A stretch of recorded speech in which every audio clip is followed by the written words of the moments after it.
Thank you very much. It's kind of fun to follow up from Graham's presentation. I feel like he kind of created a nice foundation for us to be in the room and to be present with each other. Unfortunately, I missed who got to be on the hot seat because I had to come up here to get my mics put on. But I'll look forward to hearing about that more at the lunch break. So what I'm going to talk about today is called the Purpose Initiative. This is a system that came to me on a flight from Santa Fe to San Francisco, and it felt like it was a culmination of many years of coaching, training, facilitation, and leadership development. And I was able to sort of piece together what I call the Purpose Initiative methodology, which I work with my clients every day, mostly now in Silicon Valley with the giant tech companies that I work with, but I also work with individuals and teams. Like next week, I'm going to Puerto Rico to work with a team there. I'm working with a prison the month after that. So I find that these principles apply across all genres and venues, and hopefully that can be useful to you today with some of the challenges that you're facing. And I really like group participation and engagement. So I don't think we have enough of the handouts for everyone. They were designed to be sort of notebooks, workbooks, as well as handouts. So please feel free to use your workbook. Please feel free to raise your hand and ask questions.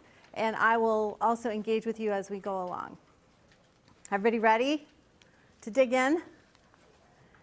All right, so one of the things I like to do is say that I'm reporting from the field. As you heard, I work with a diverse group of clients all over the world in different types of organizations, and I see a lot of common themes, which is that people are working harder, they're feeling more stressed, they have more anxiety, and sadly, quite a few people I work with really are on the verge of burnout or have actually experienced burnout in their careers. Can people relate to some of that tension that they're feeling and stress, or at least for yourselves or the companies that you engage with? We're in a global 24/7 economy. There's no off button anymore. We can do calls and conference around the world anytime, day or night. I called a client once and he answered the phone and I said, "What are you doing?" He said, I'm out hiking in the Himalayas. And I said, "Why are you answering your phone?" He said, "Well, I couldn't believe that there was actually reception here. Last year I was in Bali. I had to lock my phone in the safe because I couldn't disconnect." So we're in a world where it's much more challenging to just turn things off. Things are going faster.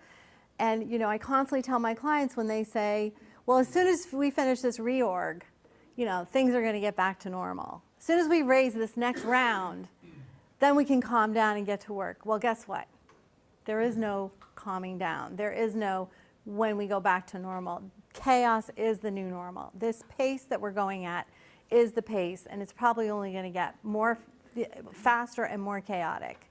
So just realizing that and operating from that place makes life easier because you realize, okay, I'm never really going to catch up. Who here has inbox 0? One person. 2 people. All right, 4 people. All right, you can train us at the end of the class. I've given up on that.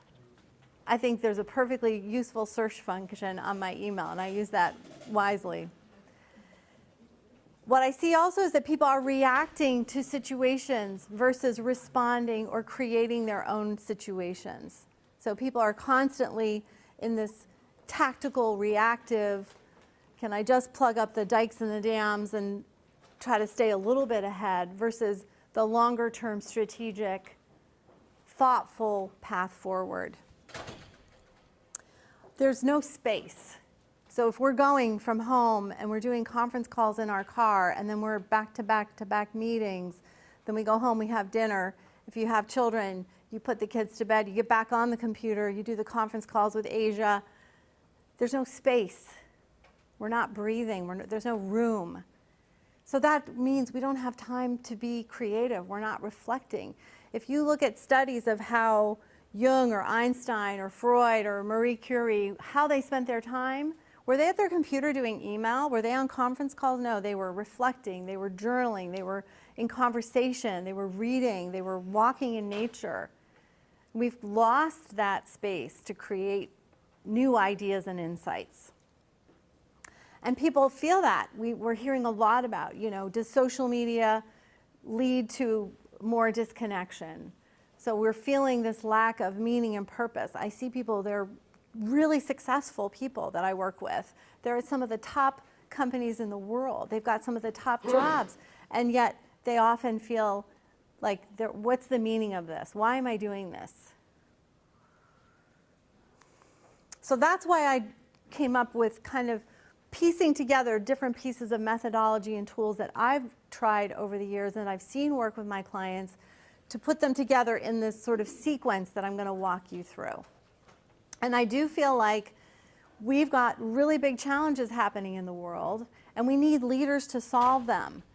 But if all of our leaders are burnt out and stressed, they're not going to come up with new solutions to the problems. Now, obviously, all of you are in this room because you've come up with solutions, and hopefully those solutions are going to bring us forward in what we're trying to accomplish.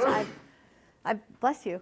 I've met some wonderful people already sharing stories about the things that they're working on. It really gives me hope for the future and the world. And that's what I'm interested. This is why it matters to me, is that we can't change the problems that we're having on the planet with the same solutions that we've tried before.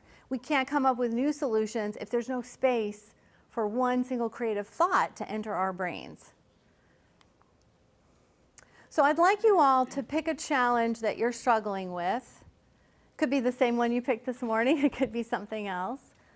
But think about or jot down one thing, fairly meaty, not like what am I going to have for dinner tonight, but something fairly meaty that you are personally struggling with, especially in terms of if it's with your leadership or running your company or investors. If there's something that you're personally feeling challenged with, it'll be helpful. I'm not going to force you to say it out loud. I may ask for volunteers, but it's really for you to be able to walk through this with me with a concrete example for yourselves. Does everybody have one? Does anybody want to share out loud just so we can hear some ideas of what people are working on? Yes? I'm struggling with not a great designer. Not a great designer. Okay, so an interpersonal challenge? More the quality of the work itself. Okay, so giving feedback to that person? Okay, so the challenge is I have to give feedback to someone, and that's uncomfortable. Yes. Okay. Other challenges? That's a great one. This is a very common challenge. Yes? Building a marketing team for a category of products that's never existed before. Building a marketing team for a category of products that's never existed before. Sounds like a meaty challenge. Yes?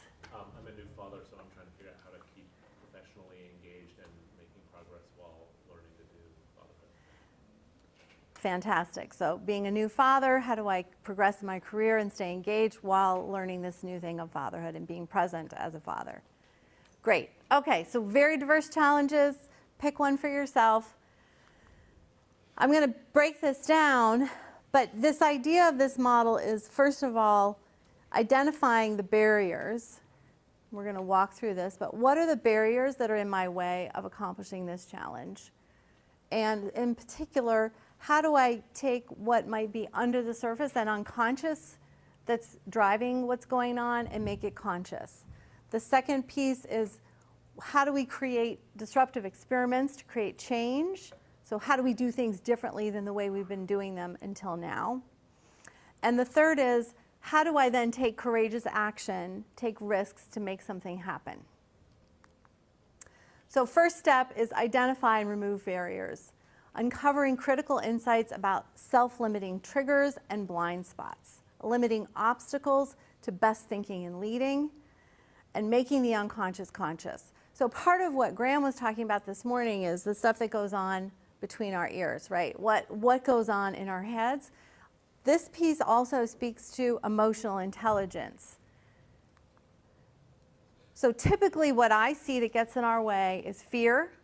So I have to have a hard conversation with someone, I'm afraid, I'm uncomfortable. Or unhealthy beliefs can get in our way. Like, as Graham was talking about this morning, like maybe I'm not good enough to play basketball. Maybe I'm not good enough to build this marketing team that hasn't existed before. Patterns based on our past experiences. And those of you who may know more about patterns of behavior, these are typically ways that we act and respond that are shaped in our lives before the age of 10 years old. So many of us have a story of, well, for me, I was in first grade, and Mrs. Torrey picked another girl in my class instead of me to play the part of Dorothy. Now that sounds like a really silly, small thing, but in the States in particular, at my age, at that time, The Wizard of Oz was a really big deal. Being the part of Dorothy was a really big deal. And I felt like Mrs. Torrey didn't love me. She loved this other girl, and I was a failure. And from that early age, that set up this sort of feeling of like this competition and who's better and am I good enough? And that went through school years and college until I started realizing that competitive approach was actually alienating people and not allowing me to succeed. And again, I see this every day where I work with very smart people who were the top of their class, who got into the best schools and they got into the best companies. And now we put them in a room together and we say, play nice and collaborate. When, I was competing with you to get this job in the first place. So our patterns of behavior, the way we interact and respond to each other, the way we think and feel and react inside ourselves is the first obstacle to creating change. Because if I'm not getting out of my own way, I can't create what I came here to create. Those fears create patterns that also drive indecision, worry, analysis paralysis. Sometimes what I see are people waiting for permission. It's like, well, when I'm allowed to go do this thing, well, who's not allowing you? Who's stopping you? So all these ways that we can stop ourselves that are unconscious under the surface, we're trying to bring those to the surface. And there's a variety of ways to do that. I mean, you can do trainings in that. You can do mindfulness work. You can journal. There's lots of ways that you can try to bring these things forward. Usually the way it comes to me is when, as a coach, someone's having a challenge. They're having a challenging relationship at work. They're having a problem getting promoted. They've gotten some hard feedback, or their performance reviews are reflecting something. So that's sort of an intervention where someone's brought in to help that person get to the next level. There's also times where people simply just want to improve skills. So a lot of times I work with people in tech who maybe advance very well because of their technical skills, but now they're in a leadership role and they need to advance in terms of their leadership skills. So this comes into play a lot in that regard. And then there's stories. If people are familiar with Brené Brown's work, she talks a lot about the stories that we tell ourselves. So if I'm telling myself a story of, I'm not a strategic thinker, and I hear this all the time, people say, well, I don't know how to do strategy. Well, have you tried? Have you sat down and thought about the problem? We have these ideas that someone else is more qualified to do this type of thing than I am. So it's important to pay attention to the stories that we tell ourselves that can get in our way. So what I want to do, because I do want to make this more interactive for all of you, is if you have the printout, you can just write, what speaks to you about this? In the challenge that you just described, are there fears? Do you see patterns that you fall into? Are you waiting for something or someone? Or is there a story that you're telling yourself about why you can or cannot do this thing? All right, so what I'm going to do is I'm going to take 2 minutes each. I'm going to have you pair up with the person next to you. And I'm going to just have you share what's the challenge you're working on and what is the fear getting in your way. So the person with the shortest hair goes first. Just pair up with the person next to you. All right, now does anybody want to give us an example? I love that. Everybody's talking and then... No examples to share with us to help inspire us with what you're working on? I guess. Okay. So my challenge is, I'm customer success.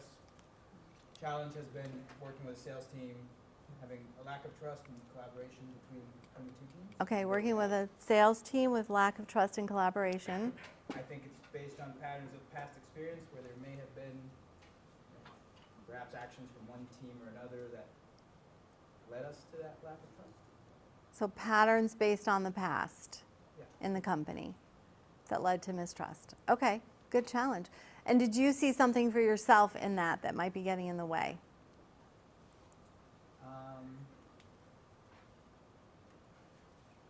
Not yet, but I thought that that's what would keep you good. Okay. Okay, good. Thank you. Anyone else? Quick example. Okay.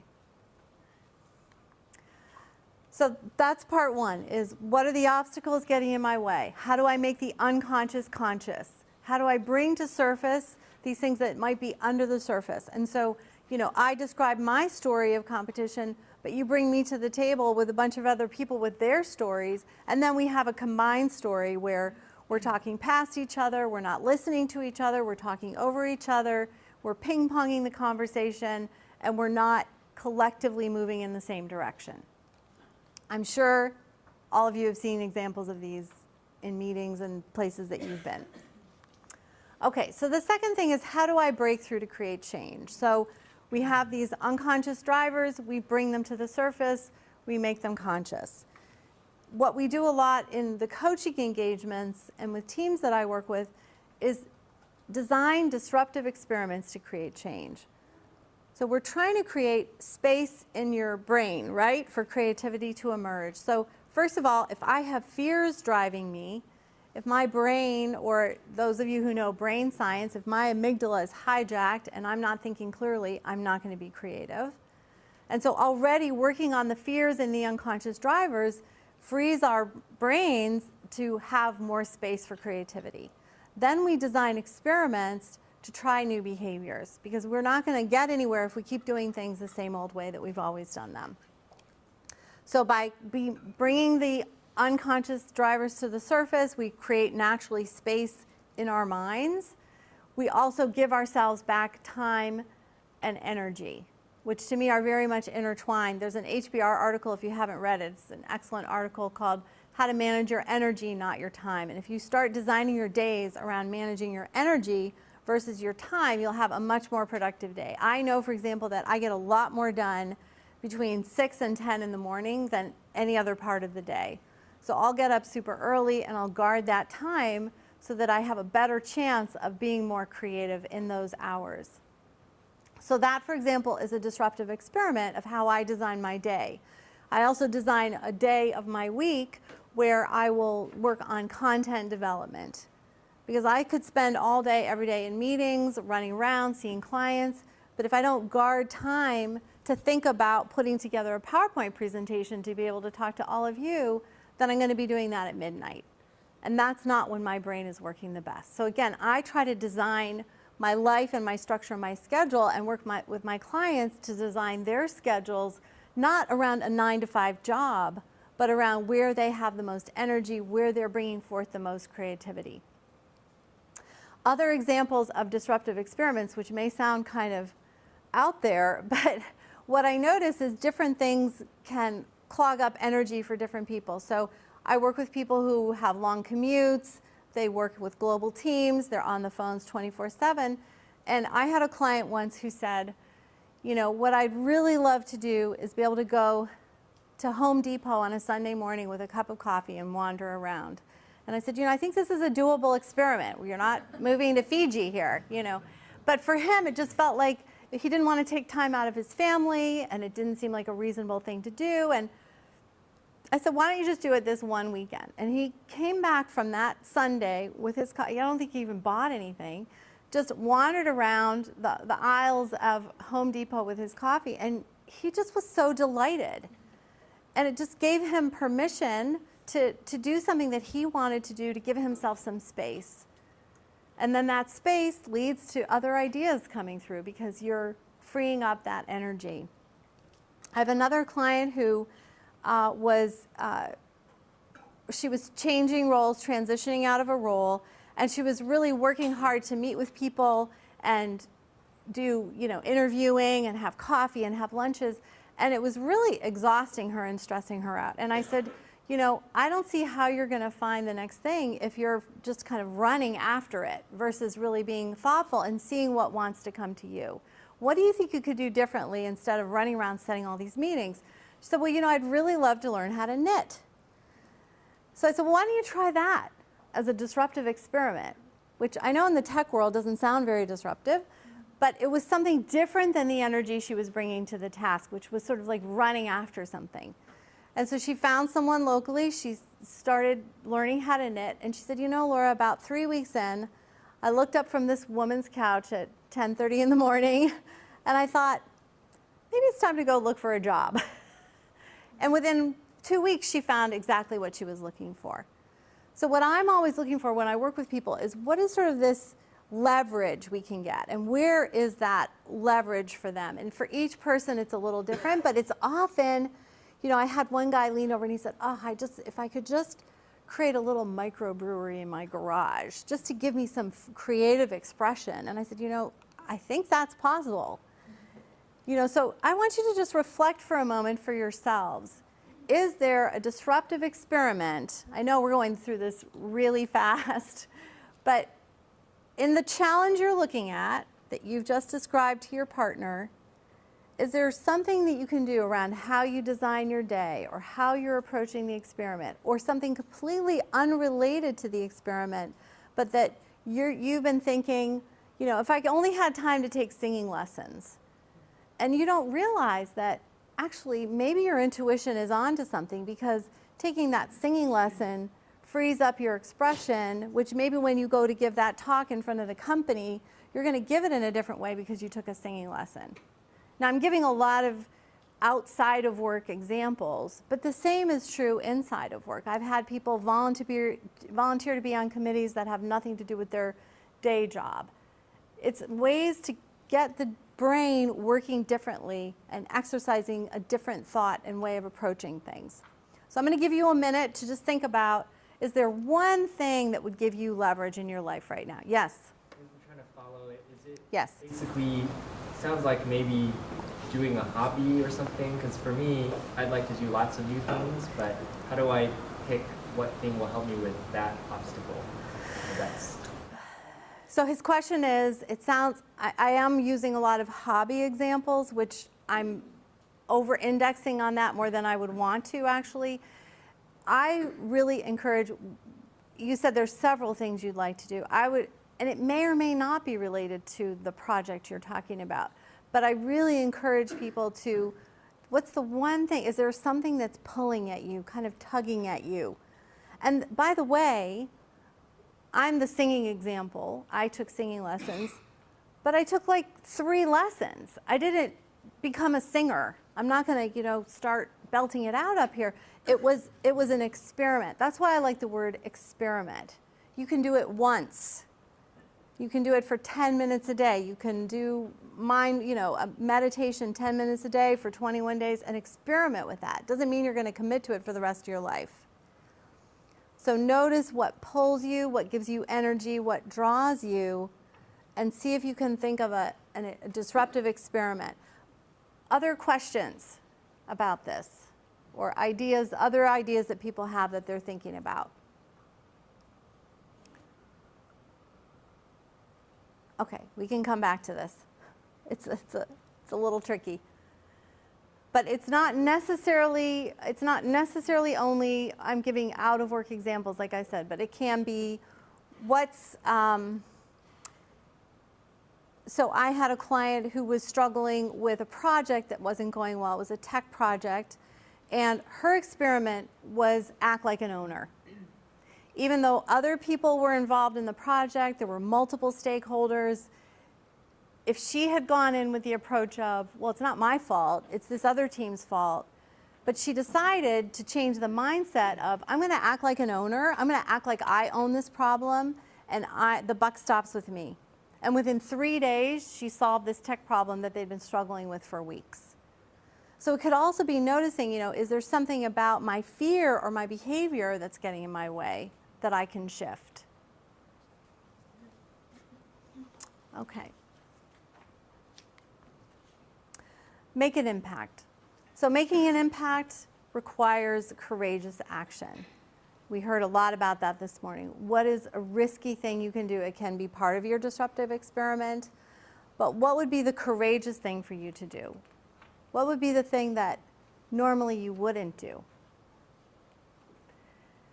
This is how we pioneer, right? Pioneer naturally means you're out there on the edge. You're out there doing things that other people aren't doing. You're out there being uncomfortable. And I see this a lot with the people I work with. You know, we're human beings. We want to be in our soft, cozy little bubble. But change doesn't happen in that place. And so where am I pushing the envelope? Where am I being pushing beyond to the discomfort? And then this third piece, accessing inner wisdom. You know, she said in my introduction that that I do these trips. I've been in the Australian outback with Aboriginal healers, camping out in the middle of nowhere. I've done vision quests where you go in the woods for 3 days and don't, you know, just with water. And ironically, I bumped in the hallway with 2 people who did that work with me, who also are with Berkeley and just happen to be meeting across the hall. So I really love this part of where's just the magic and the mystery that is outside of the 9-to-5 job, that's outside of, you know, the 10 strategic objectives that we're trying to accomplish. Where's there serendipity and magic and mystery in our daily lives? Because that also is what brings meaning and purpose to what we do. So I wanted to talk, you probably read in this description, I talked about helping you identify your zone of genius. So I'm coming at this from different angles and different approaches. So one of the things I work with a lot with my clients, a lot of what people are struggling with is time management, right? I'm talking about a lot of ideas and concepts, but how do we actually make those happen in our day? So one of the practices I do is how are you managing your energy versus your time? What does that look like for you? How are you most productive throughout your day? And another thing I talk about is this concept of the zone of genius, which I actually took from Gay Hendricks' book, The Big Leap, and I've sort of adapted it to the work that I do with clients. So here's how we'll frame this.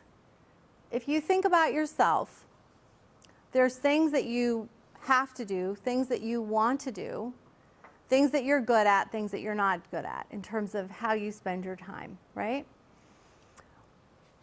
We have the things that we're not good at, which is called our zone of incompetence. Ideally, you want to delegate and outsource those things as much as possible. So for me, for example, my zone of incompetence is directions. I got lost getting from this room back to breakfast this morning because someone else brought me here. I did not know where the elevator was. I did not know what floor we had come from. That's my zone of incompetence. So as much as possible, I try to get other people to help me with that instead of, I know that's a weak area for me. Then we have, so for example, that can be changing the oil in your car. I will never change the oil in my car. I will always outsource that and delegate that in my calendar. If you have work that you do that you shouldn't be doing at work that you're not good at, like Excel spreadsheets, maybe you should be delegating that to other people. Then we have the zone of competence, which are things that I'm good at, but I shouldn't necessarily be doing, like managing my own calendar or managing my own travel. So there's probably things that you're doing in your day. I hear this all the time. Well, if I delegate that, it's just faster to me to do it myself. Or by the time it takes me to tell them what I need, I could have done it already. And that's really dangerous, right? Because we're not delegating the things that we need to delegate. These are why home services are doing really well, like Hello Alfred and Fairy, these home services that will come in and clean your house or do your dry cleaning. As much as we can outsource these things and pay other people, then we're harnessing our own zone of genius. We're harnessing our potential and our purpose in what we're doing. Then we have our zone of excellence, and this is typically what we're hired for, what we're good at, what we're trained for. So, but it's a little tricky. Let's say I'm an attorney and I went to school to be a lawyer. I've practiced my whole life in law. I become a partner in a law firm. I'm a really excellent lawyer, but I'm feeling a lack of meaning and purpose in what I'm doing.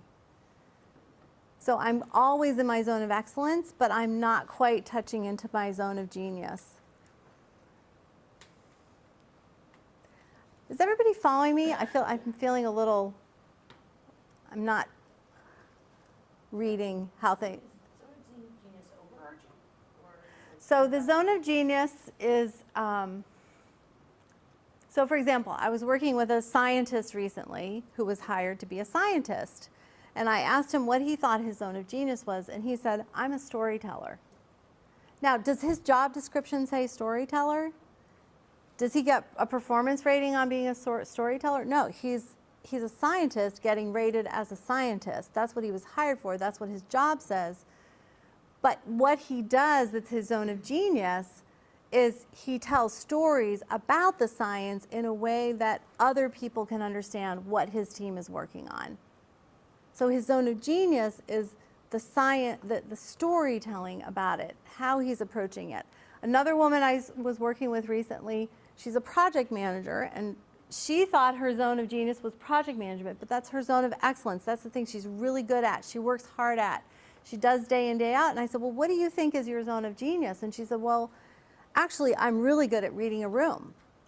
So when I'm in a meeting with people and we're in a conversation, I could see when that person's disengaged, and I can see when that person's coming forth, and I can see when that person is just not following along. And that helps me lead and facilitate team meetings in a way that even some of the vice presidents can't do at my company. So we're looking for something that is unique to you, that is, again, this idea, if I take my whole system that I'm talking about, is how do I get out of my own way to do what I came here to do? Well, we kind of have to know what it is we came here to do to be able to get out of our own way to do it. And it may not be our job title. It may not be what we're paid for on a daily basis. It may not be what our roles and responsibilities says. We're looking for sort of what is it that's unique to you? So one of the things that I like to tell people is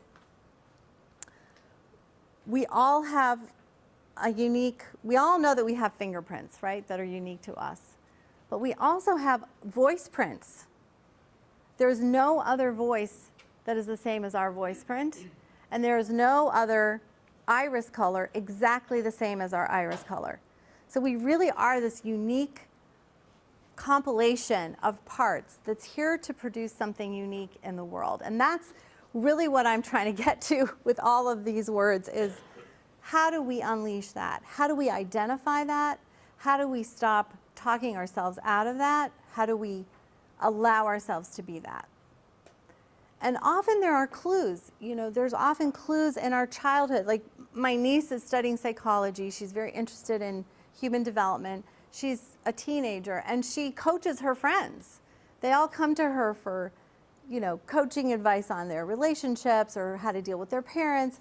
So I look at her and I can see very early on she's developing a skill set that's going to serve her later in life. And our zone of genius is often embedded in these earlier examples as well, of things that you wished you could have done or wanted to do, or dreams that you've had. Often, you know, I've worked with astronauts, I work a lot with NASA, and often they'll say, you know, I was the kid who was like sticking the fork in the outlet and creating models and blowing things up. And, you know, you see these tendencies very early in age in terms of what it is that we're here to do. All right, I'm going to stop talking for a minute, and I'm going to have you pair back up with your partner. I want you to talk about two things. One is, what's disruptive experiments that you're thinking about, and what are some clues you have about your zone of genius? And if you don't even know what you're talking about, just start talking, and you can help each other. And then we'll do some Q&A and a little coaching at the end. So I'll give you like 5 more minutes to check in with each other.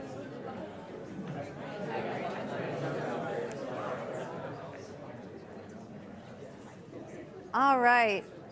Does anyone have any examples that you can tell I'm big on this?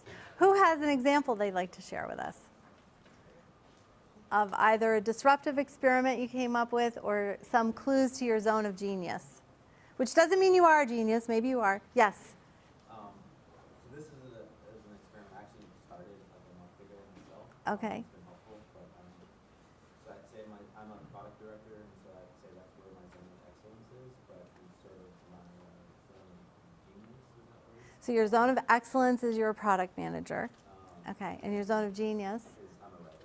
you're a writer. And the more that I can combine the two, the happier I usually am. Right. And I guess the disruptive experiment that I started a couple months ago was that I just started waking up earlier to work on a narrative podcast. I love that. So his disruptive experiment is to work on a narrative podcast, and to do that, you've started waking up earlier in the morning. That's a great example. And how does that feed the product manager role? What have you noticed differently since starting that experiment? I have definitely been less distracted because like my personal needs are met, and so I can just focus at work.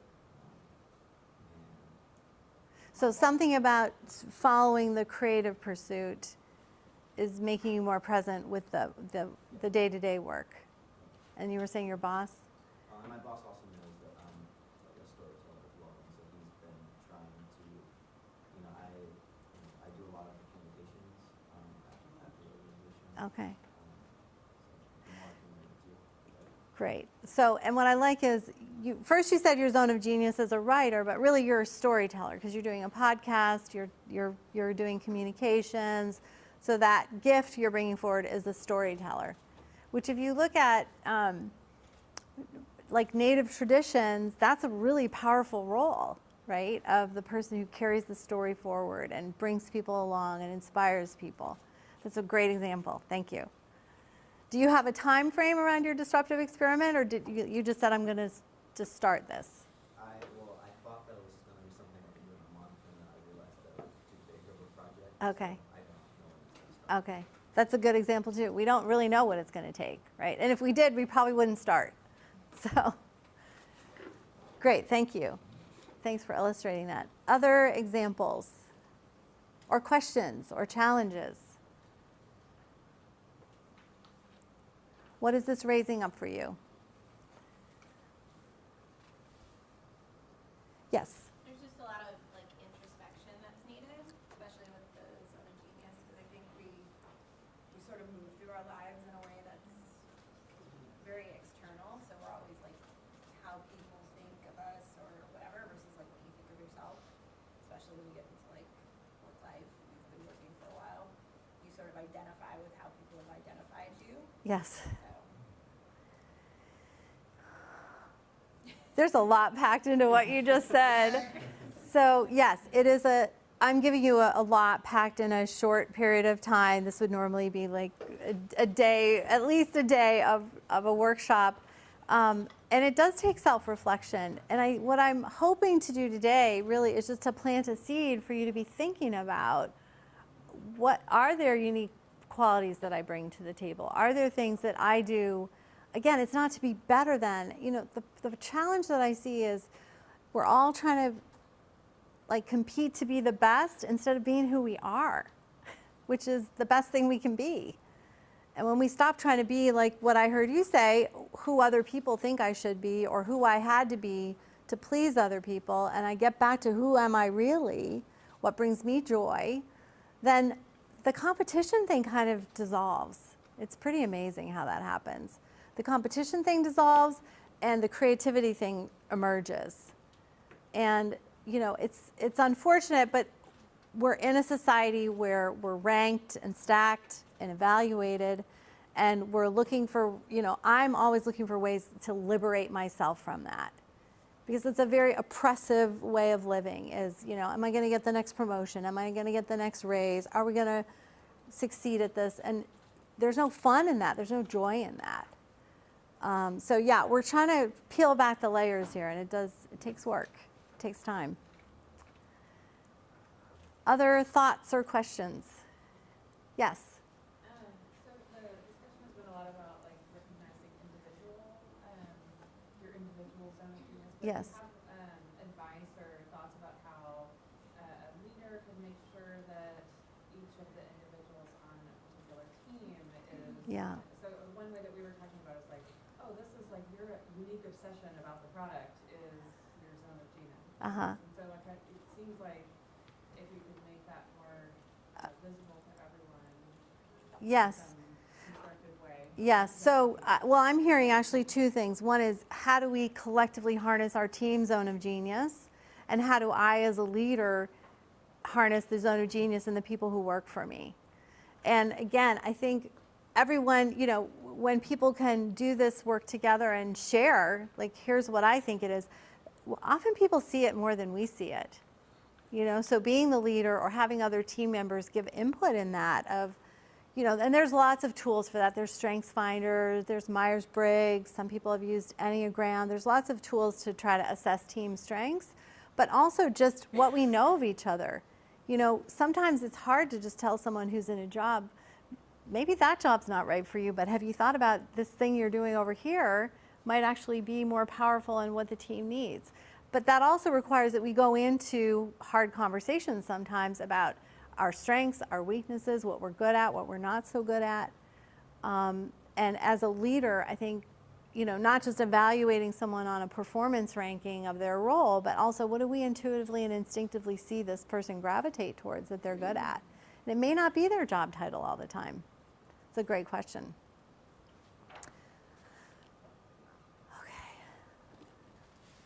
So I want to go back to this bigger picture and just make sure I've answered any questions that you have. So we talked about making the unconscious conscious. Basically, if you boil this down to the bare minimum, if we are in fear, we cannot create. Bottom line. So the whole thing I've been talking about today is, how do we identify that we're even in fear? Because a lot of people say to me, I'm not afraid, but I know they're afraid. I mean, I feel it, right? So where am I anxious? Where am I getting in my own way? Where do I have self-doubt? Where am I reacting to others? Where are my triggers and my hot buttons getting in my way? We didn't talk a lot about that today, but that's a whole other piece of it, right? Like how our brain works, our triggers, the emotional intelligence component of that. And then what are some examples that I can take? Just take one thing to start with, some challenge in your existence that you want to break through, and try one different experiment. Getting up a half hour earlier in your day. Volunteering for something that you think you're not good at. Taking a class in something that you've always thought, I've always wanted to play piano, but I never tried. Doing something that's uncomfortable, doing something outside of your comfort zone. And then looking at ways to make an impact and how you can bring that inner wisdom. Also, what I'm talking about here is also accessing our intuition, right? Accessing kind of our gut feeling. And I see that more and more and more in business, where more people are connecting with that self-awareness, connecting with that emotional intelligence. And when we stop kind of shoving all the emotions down, and we start to navigate that in a more constructive way, we actually are also enhancing our creativity, our innovation, and our intuition about how things work. Some of the most successful leaders I work with talk about that, like, well, I just had a hunch about this, right? I bet a lot of the things started in this room started with a hunch, started with a creative idea.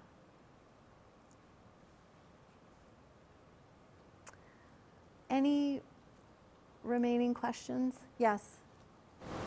I know this went by really quick, so you kind of hit about at the surface, but going into these possible disruptive experiments, personally, I find myself trying different things and end up not sticking with anything because I'm sort of throwing darts at a wall. I'm never really confident that this is something that truly interests me. I'm just like, I encountered this, I'm going to try it out, or this, and nothing seems to stick. So I guess my question is, without there being sort of like, a test that's like, this is definitely what it is there any sort of either guideline or strategy or Q&A style thing where you can start to peel out what is this genius side, this zone of genius that I may potentially have, and like find it so that I can have this side project that I can invest in longer than a month or hop around?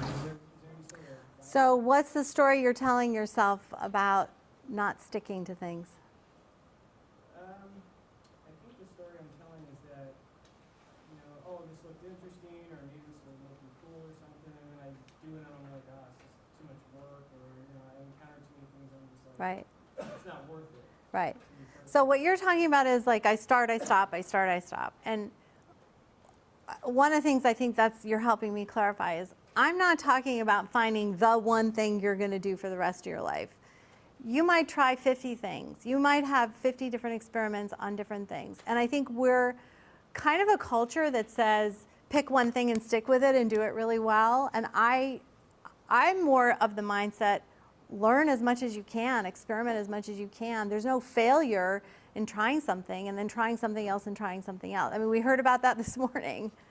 But I think we as a society kind of have this idea of, you have to find the one thing and do the one thing. To me, it's more, who am I being when I'm doing? It's not so much about the doing, it's who am I becoming as I'm trying these things? What am I learning? How's it expanding my own self-awareness and my own experimentation? It's not necessarily like, oh, I have to find this thing that's going to be nirvana. 2 more questions? Yeah, yes.